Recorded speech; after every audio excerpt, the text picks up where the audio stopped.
Бүгінгі тіккен жатырған шалбарымыз большемерка размерде, яғни толық адамдарға арналған шалбар.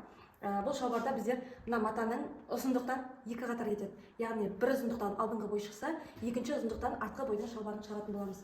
Бұл жерде енді менде шалбар килот шалбар. Енді кешегі алған өлшемдерімізді формулаға салып, мына шалбардың алдыңғы лекаласын шығарамыз. Ол үшін бізге мынадай формула керек болады. Менде охват бедер 150 болды. Міне, бізде бұл шалбардың алдыңғы бойын шығару үшін міне охват бедерді бөлеміз 20-ға. Менде охват бедер 150 см болды. 150 плюс 5 см. Яғни 155-ті бөлемін 20-ға. Тем болады 7-де қанша шығады? Міне, менде охват бедер 150 болды, оған 5 см қостым. Міне 155-ті 20-ға бөлгенде 7-де 75 см-ден келеді. Осы 7-де 75-ті көбейтеміз 5-ке. Осы көбейткен кезде бізде 38-де 75 шығады. Біз осыны округлять етіп, мен 39 см етіп аламын. Міне, осы формуланы шығарамыз. Бізде бұл бірінші формула. Одан кейін міне осы 39 см-ді мына матаның бүктелген жерінен былай қарай түсіретін боламыз. Мына жоғарғы жақты тегістеп сызып аламын алдымен. Міне, тегіс түзеу сызық сызып аламыз. Осы түзеу сызықтың ішінен мен 39 см-ді шығарып аламын. Міне, 39, 40 етіп жіберемін. Себебі бізде үлкен болса ештеңе етпейді, қысқартамыз, ал қысқа болып қалса ол кеңітуге кішкене қиындау болады. Енді төменге қарайда осы 40 см-ді түсіреміз. Жоғарыда линия сызығымыздан төменге қарай тағы да 40 см-ді түсіреміз. Яғни 40 см-ді осы жерге 4 бұрышты етіп сызып алатын боламыз. Міне, 40. Міне, 40 см-ді осылай шығарып алдық. Енді ары қарай алдыңғы бойдың ауын шығаратын боламыз. Алдыңғы бойдың ауын шығару үшін осы жерге біздер жаңа бірінші формулада 7-де 75 шықты. Яғни охват бедерді 20-ға бөлген кезде шыққан санды осы жерге түсіреміз. 7-де 75 мен 8 см-ге округлять етемін. Міне, 8 см округлять етіп осылай сызып қойдым. Енді осы жерде қиылысқан сызықтан жоғарыға қарай 8 см-ді бір түсіремін. Және 8 см-дің жартысын тағы да созамын 4 см. Яғни осы жерге 1,5 норма түседі. Яғни 12 см түсіремін. 1,5 норма дегеніміз, мына жерде айтып өтейін, мына охват бедер бөлу 20, осыдан шыққан сан бізде норма деп айтылады. Мен яғни округлять еттім 8 см, 8-дің жартысы 4, міне осы жерге 1,5 норма түсіріп белгілеп қойдым. Енді ары қарай мына 1,5 нормамен мына жерде түскен бір норманы 8 см-ді бір-бірімен доғал етіп қосамын.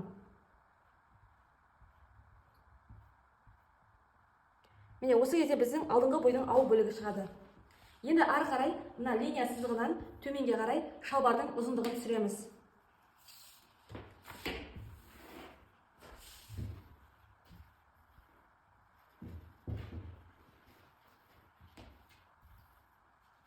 Міне, шалбардың ұзындығы менде 104 см. Осы 104 см түсіремін. Мен тігіске қоспаймыз, себебі қазір мына жақтан пояске тағы да 4 см қосатын боламыз. Сол кезде келеді. Міне 104. Осы 104 түскен жерден біздер тағы да 40 см-ді белгілеп аламыз.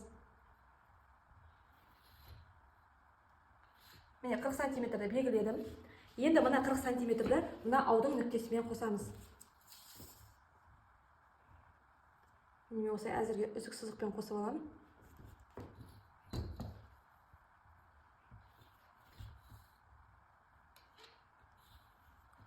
Міне бізде базовый шалбардың алдыңғы бөлігі шықты, яғни біздің шалбарымыздың базовый лекаласы шықты. Мына жақтан бір норманы алып тастайтын болсақ, міне 8 см алып тастап, мына 8 см-ді мына бұрышпен әкеліп қосатын болсақ, бізде классикалық шалбардың фасоны шығады. Ал енді менде бұл кең шалбар болғандықтан мен мына жерді алмаймын және мына жаққа тағы да қосамын. Мына жаққа шамамен мен 10 см қосайын деп тұрмын. 10 см-ді мына аудың бөлігімен әкеліп қосамын. Міне, біздің шалбарымыздың алдыңғы бөлігі шықты. Енді осыны қиып алатын боламыз. Жалпы 1 см тігіске беріп қисаңыздар болады. жалпы бұл лекала пішу барысында егер охват бедерді нормально свободамен алған болсаңыз, яғни охват бедерді тақап алатын болсаңыз, прям мерк алған кезде, онда свободаға 3 сантиметр немесе 6 сантиметрге аралықта қоссаңыз болады. Ал енді шалбар охват бедер алған кезде кеңдеу етіп алған болсаңыз, онда бұл жерде тігіске қоспай-ақ осының өзін қиып ала берсеңіздер болады. Ары қарай 1 сантиметр тігіске беріп қиып алатын боламыз.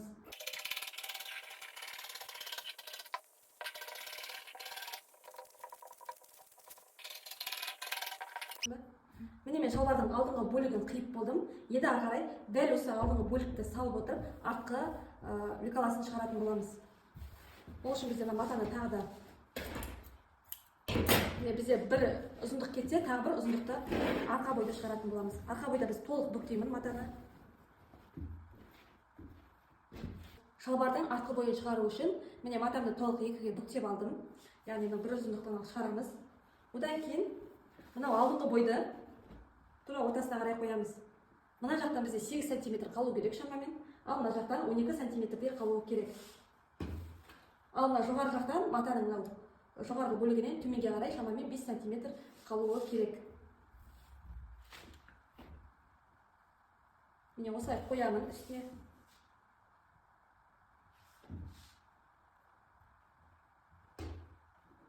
Міне астыңғы арқа бойдың лекаласын шығару үшін шалбарымыздың матаны тура ортасына екіге бүктедім және оның үстіне мына алдыңғы бойдың пішкен шалбарымды қойып шықтым. Енді ары қарай мына ау бөлігінен, мына бізде аудың линия сызығы бар ғой, тура соядан ары қарай біздер бір норманы түсіреміз. Бір норма менде 8 сантиметр болды. Мен мына тігістен ары қарай бере беремін. Қазір арқа бойды қиған кезде тігіске қоспаймын. Міне 8 сантиметр осы жерге түсті. Бізде бұл арқа бойдың ауын шығару үшін. Одан кейін мынау жоғарғы жағына біздер жарты норманы түсіреміз. Яғни 4 сантиметр. Міне. Осы жерге 4 сантиметр төртбұрышты етіп сызып алатын боламын. Міне 4 сантиметр сыздым, төртбұрышты жасап алдым. Яғни бұл жарты норма дегеніміз, бізде мынау бағана охват бедерді 20-ға бөлген кезде бізде тең болады 7-де 75 шықты, я. Мен соны округлять етіп 8 сантиметр дедім. 8 сантиметр демек бізде бір норма деген сөз. Сол бір норманың жартысы 4 сантиметр болды. Мен 4 сантиметрді осы жерге төртбұрышты етіп белгіледім. Енді ары қарай мына шеттен оңға қарай 1,5 норма түсіремін. 1,5 норма менде 12 сантиметр болады. Міне. Осы жерге 1,5 норма түсіремін. Енді ары қарай мына шеттегі төртбұрыштың мынау алдыңғы бөлігі және жоғарғы бөлігі бізге керек емес. Бізге тек қана мына шеттегі бөлігі ғана керек болады. Осы нүктені көтерген 4 сантиметрімді мына 12 сантиметрмен әкеліп қосамын. Міне арқа бойдың мынау тура жамбастан жоғары қарай көтеріп тұратын тігісі, ал мынау қабырға тігісі. Енді ары қарай біздер мына жерді бастырып осылай сызып аламыз. Одан кейін мына сызғанымызды мына линиямен қосатын боламыз. Міне осылай қиғаш қосылады және мына жерді біздер келтіріп жібереміз осылай.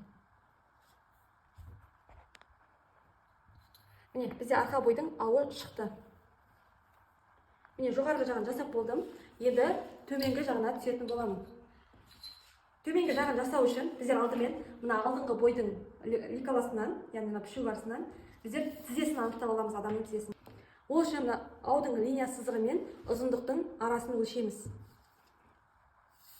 Міне 64 сантиметр, осы 64-ті 2-ге бөлемін. 32, тура осы жерде адамның тізесі жатыр. Осы тізе жатқан жерге екі жағына 2 сантиметрден шығарамын. Міне, мына жаққа бір шығардым. Мына жақтан да 2 сантиметрді осы жерге белгілеймін. Мына төменгі жақтан да, төменгі балағынан да тура солай 2 сантиметрді шығарып белгілейтін боламын. Яғни мына алдыңғы бойдан ары қарай оң жағына және сол жағына 2 сантиметр шығарып белгілеймін. Енді ары қарай мына балақтағы шығарған 2 сантиметрді тіземен әкеліп қосамын. Міне. Енді мына тізедегі 2 сантиметрді мына жақпен әкеліп қосатын боламын. Яғни мына жақтағы 12 сантиметрмен қосамын.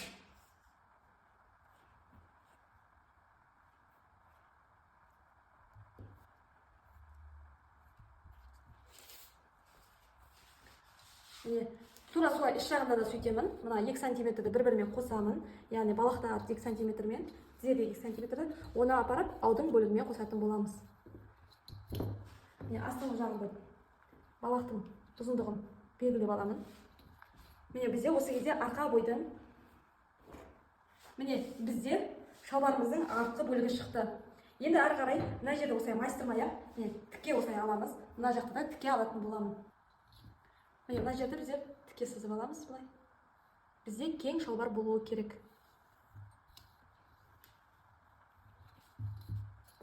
Мына жақты да тура солай кең етіп сызып аламын.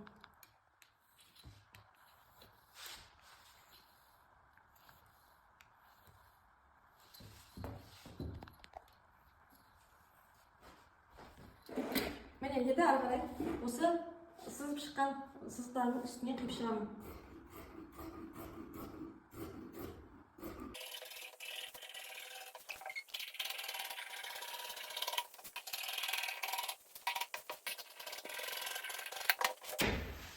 Міне бізде арқа бойдың ал бөлігі шықты. Енді осыларды қазір қосып тігетін боламыз. Міне тіккен кезде алдымен арқа бойдың ауын тігіп аламыз. Бір-біріне қосып, тура солай алдыңғы бойды да тігіп аламыз. Міне тура осы жерден тігеміз 1 сантиметрмен. Одан кейін матамызды ашамыз да арқа бой мен алдыңғы бойдың оң бетін бір-біріне беттестіріп қойып, міне осылай қабырға тігісі мен ау тігістерін бір-біріне қосып тігіп шығатын боламыз. Міне осылай. Бізде кең балақты килот шалбар шөлінде шығатын болады. Ары қарай тігу барысын көрсететін боламын. Ал енді поясын жасап аламыз. Біздер мына поясын жасау үшін мына жерлерін өлшеп алсақ болады. Мына бізде арқа бойы. Енді осы жерде 48 сантиметр. Ал алдыңғы бөлігінде 41 сантиметр. 48-ге 41 сантиметрді қосамын, 89 сантиметр болады. Одан кейін сол 89-дан 4 сантиметр тігістерін алып тастаймын. 4 сантиметр тігіс алып тастаған кезде 85 сантиметр қалады. 85-те 2-ге көбейткен кезде бізде 170 сантиметр шығады. 170 сантиметр мына шалбарымызға 20 сантиметр свобода қосылып тұр деген сөз. Беліне резекімен жасаймын. Мен енді ары қарай қазір примеркаға дайындап жатырмын. Тек қана шағын 5-пен тігемін, және қолымда бар жіп ақ жіп екен, іште осымен тіге салайын деп тұрмын. Міне мынау бізде алдыңғы бойдың ау бөлігі. Міне қарасаңыздар, мен осы жерді бір-біріне қосып тігіп алайын деп тұрмын.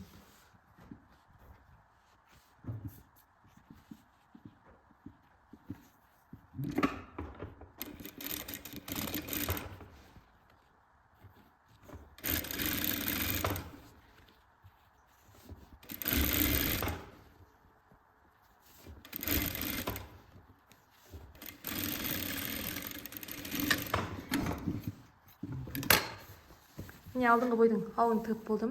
Енді дәл осылай артқы бойдың ауын тігіп алатын боламын. Енді міне артқы бойдың ау бөлігін тігіп болдым. Енді осыны ашамын. Міне мынау менде оң беті. Енді осы арқа бойдың оң бетіне алдыңғы бойдың оң бетін беттестіріп қоямын. Міне мына аудың тігісі бір-біріне келіп жатуы керек. Енді ары қарай мына қабырға тігістерін бір-біріне қосып тігіп шығамын. Міне бізде алдыңғы бой қысқа болады, арқа бой үлкен болады.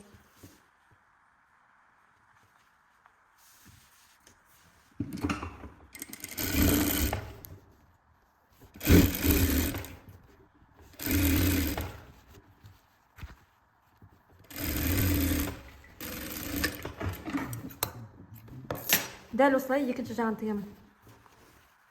Алды мен артының қабырғасын қосып болдым. Енді ары қарай ау бөлігін қосатын боламын. Міне алдыңғы бой мен артқы бойдың ауын бір-біріне беттестіріп қоямын осылай. Одан кейін осы жерде инемен қыстырып қоямыз. Міне екі тігісті бір-біріне беттестіріп қойдым. Енді ары қарай балақтан жоғары қарай тігіп шығатын боламын.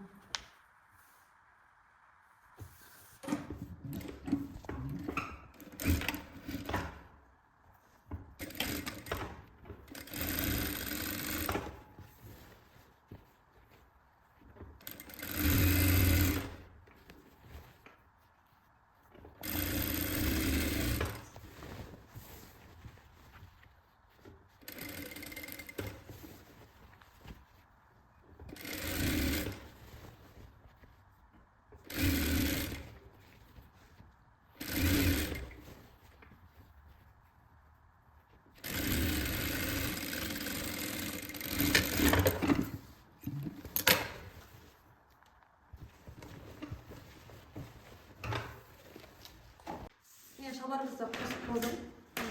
Осылай болып шықты. Кеңдігі кәдімгідей кең етіп жасадым. Қазір енді примерка барысында көретін боламыз. Енді ары қарай беліне резинка салатын боламын. Бұл үшін белін алдымен өлшеп аламын. 85 см, 85-ті 2-ге көбейтемін.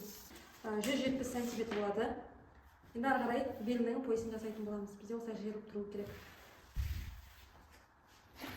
Белінің поясын жасау үшін мен осылай екі тігіс түсіретін боламын, екі жағынан. Ал жалпақтығын, мына матаның кромкасын алып тастайтын боламын. Кромкасын есептемеймін. Жалпақтығын мен 12 см жасаймын. Ішіне салатын резинкамның жалпақтығы 4 см. Матаны екіге бүктегенде 2 см свободаға кетеді. Одан ары қарай 2 см тігіске кететін болады. Міне жалпақтығы 12 см етіп жасадым. Міне мен поясын қиып болдым. Мына поясын тіккен кезде екі жағына тігіс жіберемін де, осының ортасына резинка кететін болады. Енді ары қарай мынау резинкасы менде арқа талиясы 132 см екен. Мен резинканы 120 см етіп алдым. Сәл ғана тартып тұрады, қатты емес. Егер кең болып жатса, ары қарай тағы да тартатын боламын. Ал енді беліне резинка қадаймын. Ары қарай мына шалбарымызға резинкамызды тігіп осылай біріктіретін боламыз. Одан кейін әрбір тігісімізді жақсылап өтекке бастырып өтекке аламыз.